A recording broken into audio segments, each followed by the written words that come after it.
সেদিন স্প্ল্যানেডে যখন গেছিলাম তখন বাজার কলকাতাও দেখে এলাম যে কি কি অফার চলছে, তারপরে আর কি কি রয়েছে নতুন নতুন কালেকশন পুজো উপলক্ষে। তো আমার সব থেকে যেগুলো ভালো লাগলো, কুর্তির কালেকশন এখানে খুবই ভালো ছিল। শর্ট কুর্তির কালেকশনও দারুণ ছিল।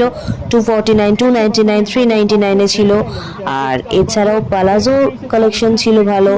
শর্টস পাওয়া যাচ্ছিল যেগুলো বাড়িতে পরার মতোই 129 করে, একদম রিজনেবল প্রাইসে। এখানে এক কালারের টপ পাওয়া যাচ্ছিল 249-এ।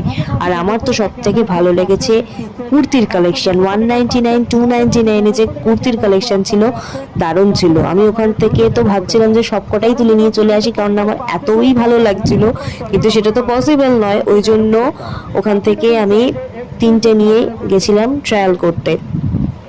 এইগুলো দেখো সব 399-এর, আর এইগুলো হচ্ছে 199-এর, যেগুলো আমি এতক্ষণ বলছিলাম যে সবগুলোই তুলে নিতে ইচ্ছা করছে। তোমাদেরও দেখলে তোমাদেরও মনে হবে সবগুলো নিয়েই চলে আসি। তো তিনটে নিয়ে আমি গেছিলাম, যে তিনটের মধ্যে থেকে আমার মনে ছিল তিনটেই নিয়ে আসি, কিন্তু সেটা পসিবল ছিল না। ওই জন্য আমি একটাই নিয়ে এসেছি। আমার সব থেকে ভালো লেগেছিল হোয়াইট কালারের যে কুর্তিটা, সেটা কিন্তু ওটা ঠিক মতো ফিট হচ্ছিল না। আমার এম সাইজটা বড় হচ্ছিল, আর তার থেকে ছোট যদি এস নিই ওটা আবার বেশি ছোট হয়ে যাবে। ওই জন্য আমাকে অগত্যা এটাই নিতে হলো। এটাও ভালো লেগেছে, অফ হোয়াইট কালারে 249 নিয়েছে, বাট সাদাটা বেশি ভালো ছিল।